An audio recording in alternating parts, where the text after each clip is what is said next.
Yo, what is going on, guys? Episode 88 of many. Happy holidays. I hope you guys had a wonderful time with your friends, with your family, with your time off, maybe with nobody. Maybe you just enjoyed your own time being in your room, hanging out, relaxing, sleeping, and whatever it was that you were doing. I hope you had a great time doing it.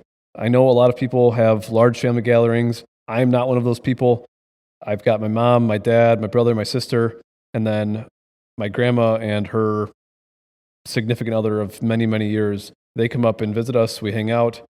We spend some time together. We watch football. We eat some good food. We do presents together. So on Christmas Day, which usually this is how it goes on Christmas Day, we all wake up and, as a little kid, you have a hard time sleeping. You can't wait for your presents. And Christmas is like my favorite time of year. I love gifting presents. I love giving to people. I love like seeing the reaction.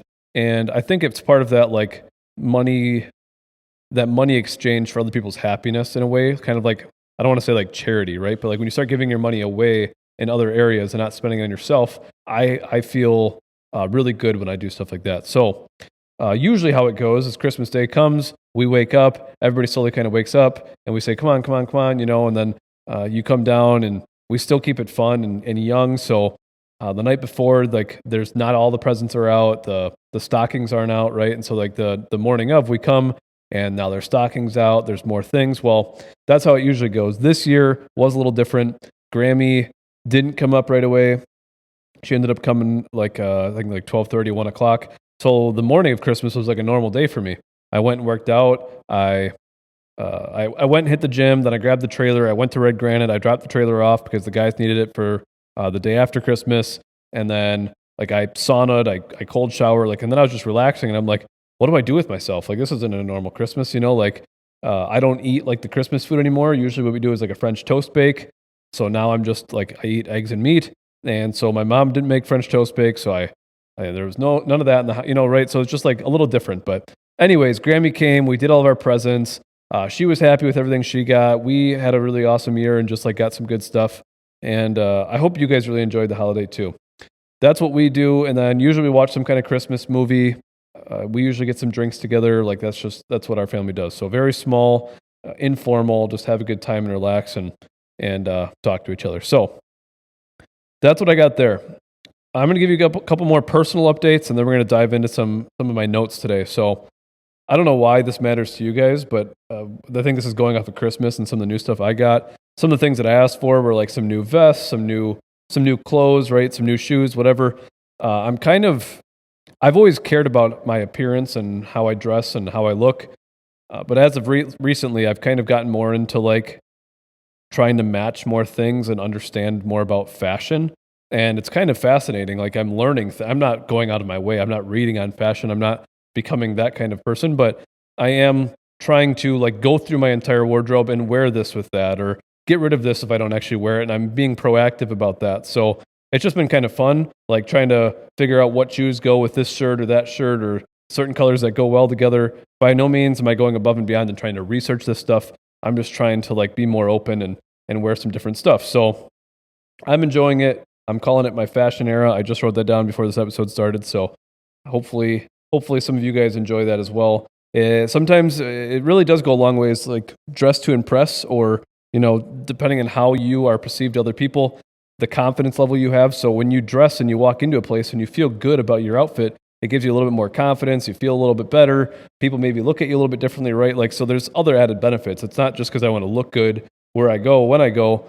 That is a byproduct, but I just want to feel good in my skin, in my outfit, and that's what I've been enjoying lately. So I'm also an accessory guy. So for some reason, I'm now getting into like pocket knives. Pocket knives are really cool to me, and I've always been a big watch guy. So sentimental watches are really cool. I have a couple watches that I've spent some money on, but nothing extremely crazy. I'm not just going to buy Rolexes and stuff like that. But anyways, enough of me, enough of my fashion era. I want to give you guys a quick update on my personal fitness regime and what I am doing and potentially what I may be doing into the new year. Do not hold me accountable to this yet. I'm just talking out loud here. So I've been thinking, and I got this not the stupid idea, but I got this idea. I was laying there and I was like, well, last year I did dry January, right? Sober January. I didn't drink any alcohol. I focused on my fitness routine. I had a great sleep routine, probably. I don't really remember. I wasn't that into it last year at this time. So I was like, well, I should probably do dry January. Anyways, there's always an excuse. If any of you listening like to drink a couple beers here and there, there's always an excuse why to start like next week, right? There's the big game this weekend. My family's coming up. I'm going on vacation in 2 weeks. I'll start after that, right? Like there's always this thing. And so I've been thinking about 2025 and thinking about the future of 2026 and what I want to do. And so today's Monday that I'm recording. You're hearing this on Tuesday. I actually started, I'm going to say I soft started yesterday, 75 hard. For those of you who know what 75 hard is, yes, I kind of started it yesterday. The reason I'm saying kind of is I'm going to make my decision on Wednesday, the 31st, if I'm going to have any drinks that night and then start again. I will explain what 75 hard is. 75 hard is created by Andy Frisella. Andy Frisella owns First Form amongst other companies. He's got a really good podcast if you like some motivational at you, some general stuff.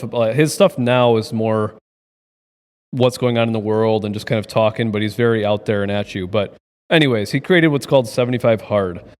It's 75 days of no messing up. And the 6 things you must do is drink a gallon of water a day. This might be, I think it might have added some rules for if you're male versus female. I think female might be a little bit less water. But for me, it's 1 gallon of water a day.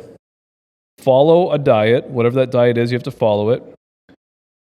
45-minute indoor workout and a 45-minute outdoor workout every day. And they cannot be back to back. So I can't do like my 45-minute lift and then go for a run outside. I have to do like a 45-minute lift in the morning.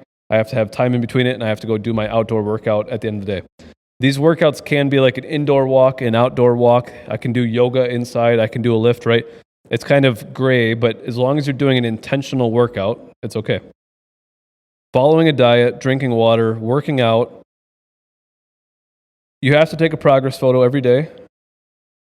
You have to read 10 minutes of a self-help book every day. 10 minutes or 10 pages, something like that. And then the last thing is no alcohol and no cheat meals. So if you drink almost all your water, but you're 5 ounces short, you start back over, right? So this is 75 days in a row of fixing yourself, getting on track, and like having something to follow.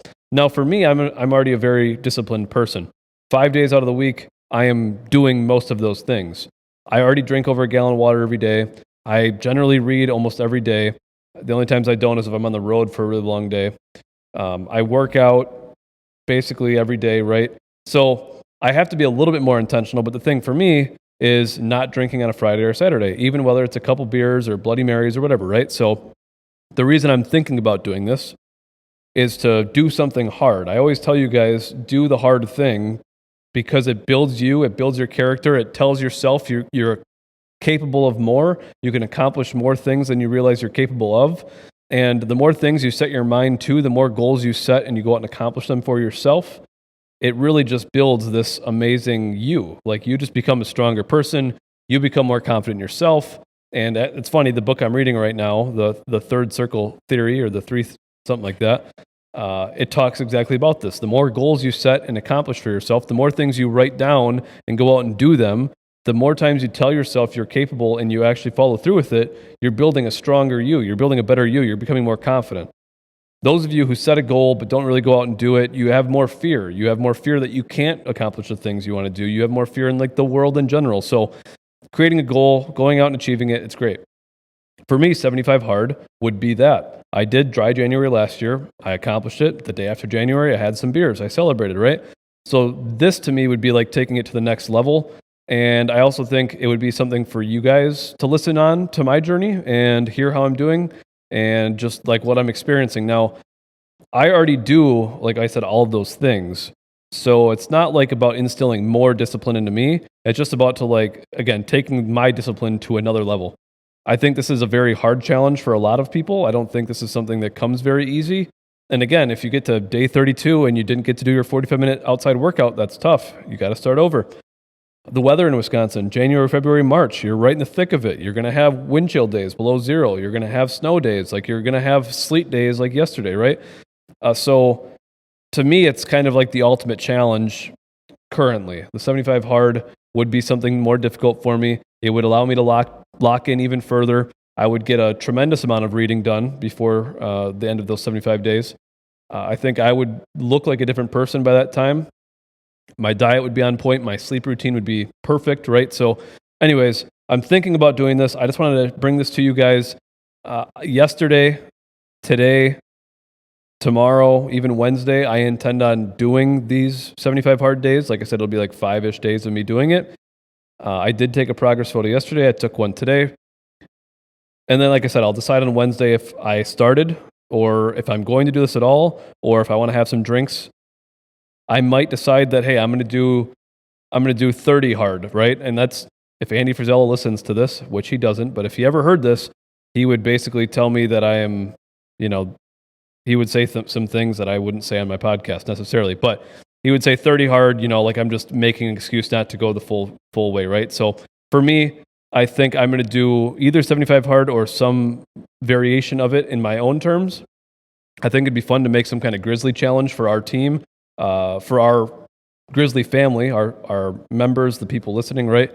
But anyways, enough of me blabbing about that. If you have any questions about that, if you've completed it, if you've listened to any episodes, I know Brandon Peters has done it, and he's a big proponent of it, and it's allowed him to be, he's been sober for a very long time now. It's been a couple, Brandon, if you're listening, don't quote me if I'm wrong, but it's been a couple years that Brandon's had any alcohol. So anyways, that's my current fitness routine, regimen, my plan.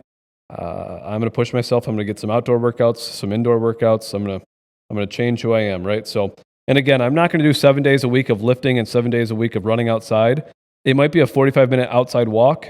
I'm still going to run 3-4 days a week. I might lift 5 or 6 days a week. And then the 6th day or 7th day, I might do some yoga. I might do some indoor stretching. I might do an indoor walk on a treadmill, right? Like those are also okay as long as it's intentional. So moving on to some of the notes I have for today. The main thing I'm going to talk about, I believe, I don't know, I've got a lot of notes here, so don't quote me on that. Leadership and the importance of leadership and, what leadership really comes down to. So in order to be a good leader, you cannot put yourself first. If you are a leader, you are not thinking about you first. You are always in second place to everybody else.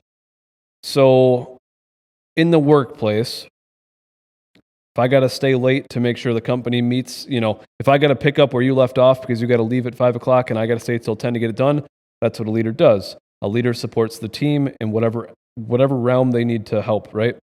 The leader cannot think of themselves first. And the reason I'm bringing up leadership, right? We just had an install last week, and I'm not trying to toot my own horn. I'm just giving you guys an example. Last week, our guys had a very rough week. A couple of our guys for Priority Fitness. They had a very large install. They had a couple smaller installs Monday, but they were short-manned. We didn't send enough guys. We overlooked it, right? And when I say we overlooked it, our leadership team overlooked it. It's busy season for us right now, so we're trying to accomplish as much as we physically can. Well, that put a group of guys in a tough spot on Monday. They didn't get to their hotel until like 9, 10 o'clock Monday night. Then they had an install all day Tuesday. They didn't get home till like 2, 3 in the morning on Wednesday. It was just a bad back-to-back day of work, or back-to-back days of work. And so it was rough. It was tough on them. They were beat up. They were maybe a little bit upset. They had the holidays, right? We've had Christmas Eve, Christmas, and nobody wants a really tough week and then go into holidays necessarily, right? You want to be like, hey, Wednesday, Thursday is going to be a great day. I've got off or whatever. So it was just unfortunate, right? Well, Wednesday morning, one of my guys messaged me basically saying how upset he was with the situation and how it didn't go as planned, and he felt like he let the team down and he let me down and all these things, right? And that's not the point of the story. But I reassured him, me as a leader, I reassured him in his feelings. I'm like, dude, I get it. I understand what you're saying. And leadership's tough. Like, you have to deal with everybody else's feelings and emotions. You have to take it on the chin. You have to take blame for everything, even if deep down you know it wasn't your fault. It was your fault. A good leader always takes extreme ownership. I've talked about the book, Extreme Ownership by Jocko. you have to own up to your mistakes. And whether they're your mistake or not, you take ownership and leadership in that, right? So that's what I did right away. I said, you know what, man, we failed you. I failed you. I should have helped you on this. I should have gotten you more guys. I should have helped plan this better. And between you and I, the people listening right now, I don't even do much of that scheduling routine anymore. Like, that's not me.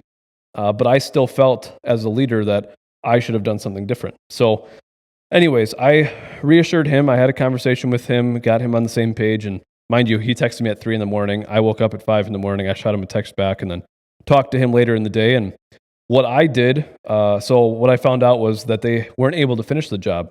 And this job was like a 3.5-hour drive. And so I planned on working Christmas Eve regardless. I was just going to do some local stuff. But G, the producer back there, we went and got a workout in. And I said, hey, I know you were going to help me today reorganize some stuff here. He goes, yeah. I said, well, we're going to go to Chicago instead. We got to go do this install. He goes, okay, like no problem. Like no big deal. Didn't have much of a choice. And I guess that's kind of the perk of being my brother and also working within the company. But I knew I had to go and be a leader. I had to take extreme ownership. Like, I need to let my team know that I'm willing to do whatever it takes to make sure they succeed. And so I wasn't going to say, and you guys might have a boss like this that says, go figure it out. And there's certain times to say that. But this isn't one of those situations. This wasn't one of those times to say, well, we'll get to it next week, or you guys let me know what your plan is. Like, I canceled the stuff I had to do, and I went and attacked the problem and got it done. And I was going there expecting to be there for 1 to 2 hours. Mind you, it's a 3.5-hour drive, so I expected, let's say, 2 hours and then a 3.5-hour drive back, right? So I already expected a 9-hour day. We got there at 10:30. We were there till 5 p.m. The gym actually closed at 5 because Christmas Eve, it was a staff gym. They kicked everybody out at 5. The lights were off. And we got done literally at 5. We had thrown our tool bag on, grabbed our carts, and we were walking out the door at 5:02. So that was like our day. And I didn't complain once. Like, I just worked through the entire day. I didn't grab lunch. I ate some eggs on the way down. I felt great, and I just stayed busy, and I kept doing what I had to do. And I let my guys know, like, I'm here for you. I'm on your team. I'm here to take care of you guys. So I'm not that involved in priority fitness to that extent anymore, but I know when I have to step up and when I have to be a leader. This was a prime example of me doing that, and that's what it takes to be a good leader. Now, again, I'm not here to toot my own horn. I'm not telling you this because I want you guys to see, like, oh, Colton's such a good leader. Yeah, he says so. Like, that's not what I'm trying to do. I'm just trying to give you an example of what a leader would do, should do for your team, right? And I'm not saying you should only rely on your leader or your boss or your manager. Like, you still need to do your job. But again, if there's a deadline, if there's help, if there's somebody, like, if you physically cannot complete your task because you don't have enough hands to do it, your leader should be stepping up and helping you out, right? And I want you guys to think about that too. You're leaders in other people's worlds and other people's eyes, right? Whether it's at home, whether it's here or there. And you need to know when the proper time is to be a good leader and when the proper time is to sit in the back seat and let your team figure it out. Like, there is a difference. Sometimes leaders, managers, not great leaders, they want to step on everybody's toes. They don't want to step on everybody's toes, but they don't want to let go of responsibility, right? They're over the top. They're constantly like shadowing you or watching over your shoulder and not babying you, but essentially not letting you make your own decisions. And a good leader takes a step back, lets his team be his team, or let his or her team be their team. And that's what it takes to be a good leader. So I just want you guys to think about that. A good leader at all times always stands up for what they believe in. No matter what, whether it's other people might think it's right or wrong in a certain situation, but the true leader stands up for what they believe in. They do what's right, even when they don't want to. And again, putting their needs second to everybody else in the team. These are just the notes that I wrote down before this. So think about that. Think about the leader that you have. Think about the leader that you are, and just start watching some of these things. Again, I've been coaching or talking to you guys, like, be observant, be understanding, and just try to see like how these interactions go. Even if you're in a public grocery store, right, and you see like the general manager talking to a specific employee in a certain way, you can't judge off of one situation, because I know there's conversations all the time that I might have with a certain team member, and depending on how close you are with that team member, eventually sometimes you can kind of feel like family, and sometimes there's not a clear line. But what I'm trying to say is sometimes you can't judge off of one interaction. You might see a conversation that to you was like horrible, but that might be the best leader in the world. You just kind of caught them, behind the curtain or whatever, right? So just observe, understand, reflect on the kind of leader you are, reflect on the leaders that you have, and your leaders should generally care about you. So moving on, I did write one other note down here, and I know I've told you guys this as well. So dealing with stress and your team. So something that I don't do a very good job of always to my team, and some of you guys might have the same problem with like a spouse, because I've had the same problem with spouses before. And the reason I say this is I'm a problem solver. So if you text me a problem, I want to solve it. Even if you're not texting me to want to solve it, or you're not calling me for me to help you solve the problem, naturally, I want to solve the problem. I want to give you a solution. I want to give you a different angle so you can attack it and do what you got to do. So sometimes I get text messages from people on my team, and I immediately go into problem solve mode. Like, hey, did you try this? Did you try that? And oftentimes I get the message that's like, dude, shut the hell up. I'm not asking for a solution here. I'm just telling you how shitty this is, right? Like, and I'm saying this because of last week was a bad week for the guys. We've got some guys out on some installs today, and it was just kind of a shit show there with the current situation we're in, right? So like sometimes these messages do come. And me as a leader, I would push back that I wish they knew more about me as a leader. Like, hey, Colton's a problem solver. If we're going to message or contact Colton, he's probably going to try to solve my problems. I would try to challenge my team to realize that, right? Like that's who Colton is. And if you're going to know who Colton is and you're going to reach out to him, you're probably going to get some kind of problem solving. So if you do reach out to me, if you know me personally and you reach out with a problem and you don't give me any other notes but a problem, I'm going to try to solve it. So if you are going to reach out to me, tell me, hey, Colton, I want to talk to you about this. Don't give me your solutions. I just want to like talk about it out loud, and then I want to tell you what I'm thinking, right? Or whatever. So as a leader, it's important to, and I tell you guys this all the time, emotion versus logic. And even as anybody else under me, I try to coach this emotion versus logic. You can type out anything you want in a text, an email, but it's often not coming off the way you want it to come off, unless it's pretty damn obvious.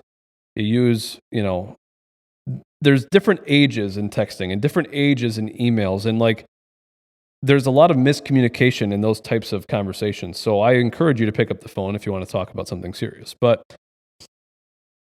you have to be careful the way that you say things and the way you type things. And if you don't know people and you don't know how they talk, texting and email is like a whole other version of communication.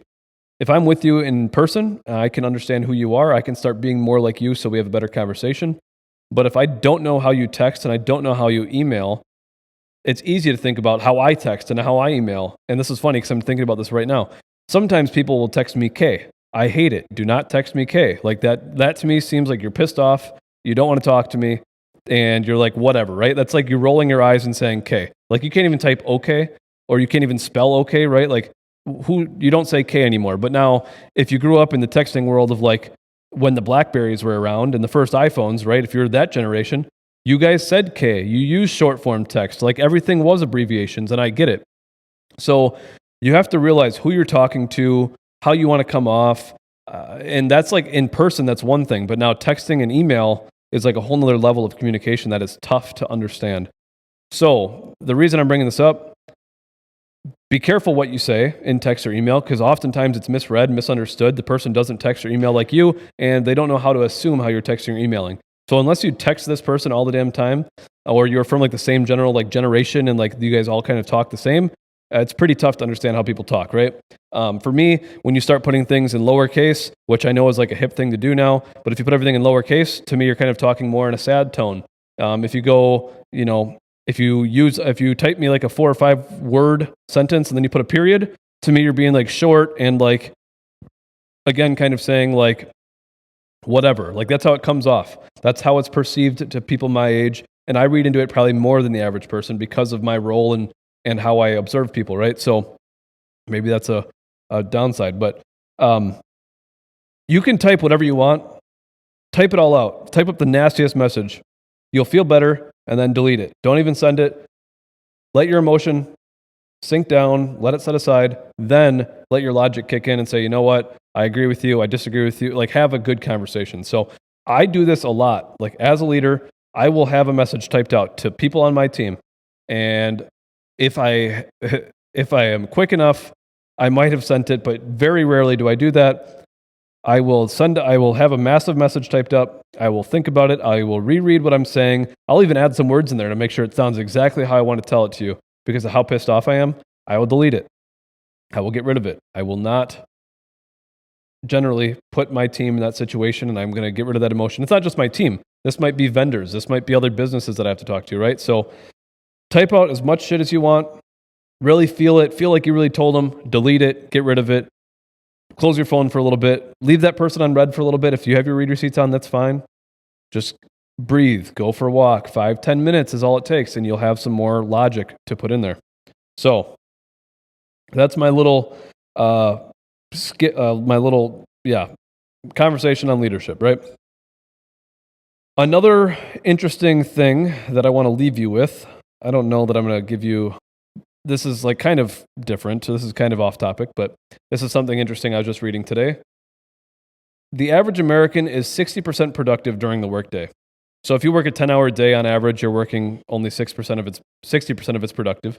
On average, people are working like an 8 or 9 hour workday throughout the week. So again, you're a couple hours off there of being max productive. That's just the average American. And this report was done, I want to say 2010s. I don't think this is like in the last couple of years. So who knows how much worse or better this is. It might be worse with technology today and phones. The reason I bring this up is I talked to you about this several podcasts ago, but having an uninterrupted block of time to accomplish what you need to accomplish.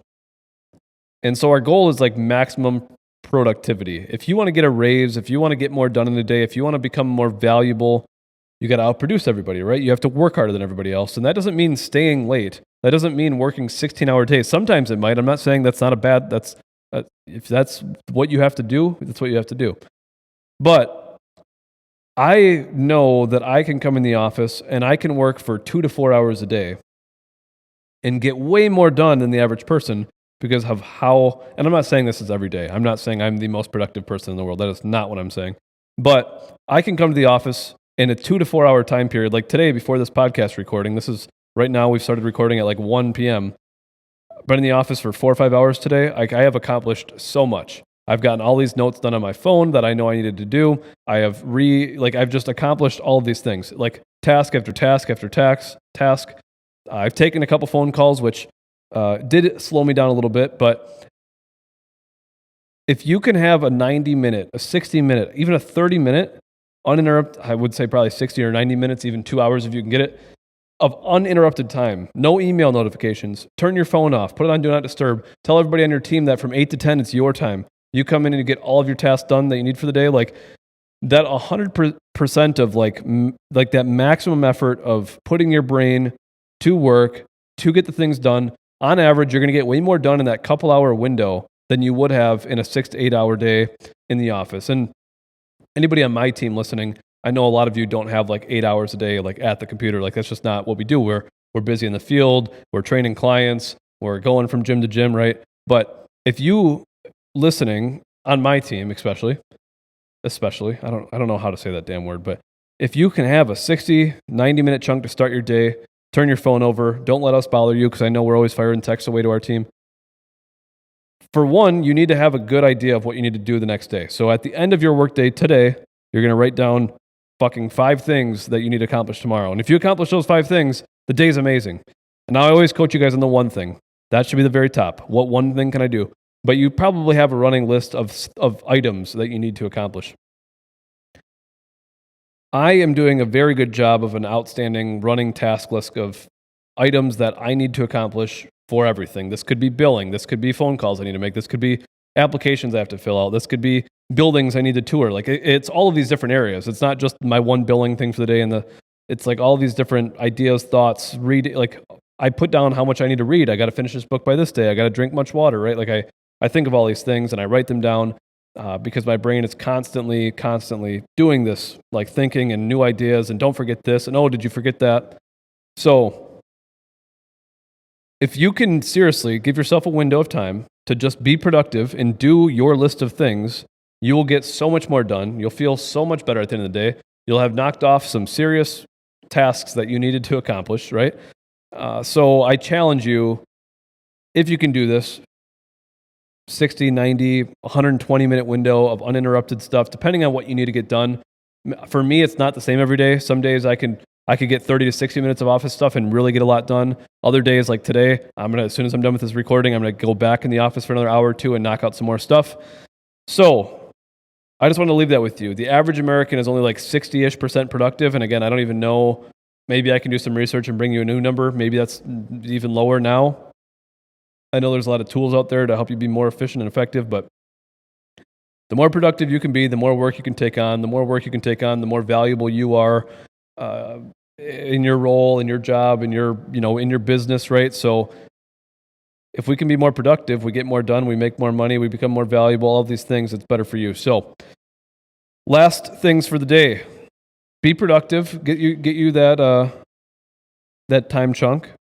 Be a good leader and also understand your leaders. Everybody has leader. I have leaders. I'm not above everybody, right? Like I've got my team, but there's also people that I learn from and let lead me, right? Like everybody needs a mentor, everybody needs a leader.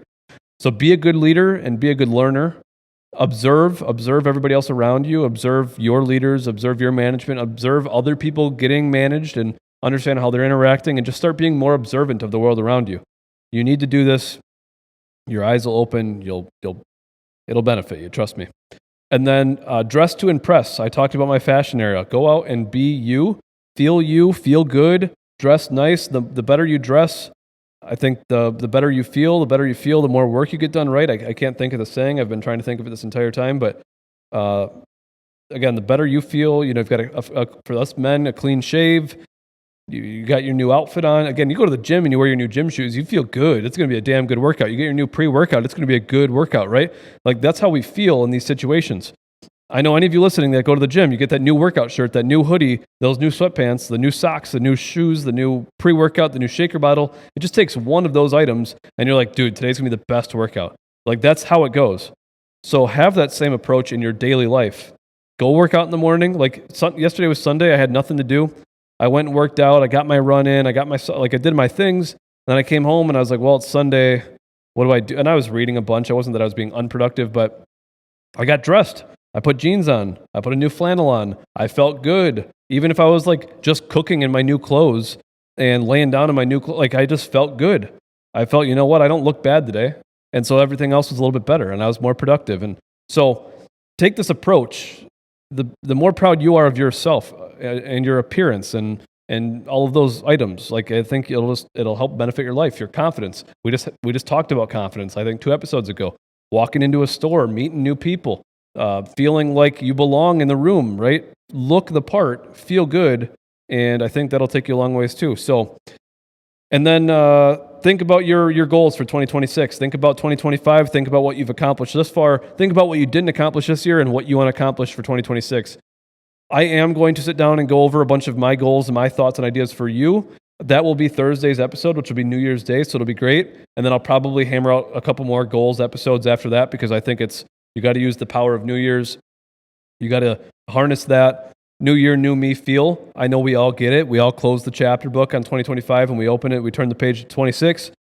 Use that power, use that energy to better yourself and stick with it. Don't set unrealistic goals, but let's level up a little bit this year. Let's become better versions of ourselves. So I'll stop rambling. I appreciate you guys so much. Hope you had a great holiday. Hopefully you have a wonderful New Year's as well. I will see you on Thursday. Have a good one.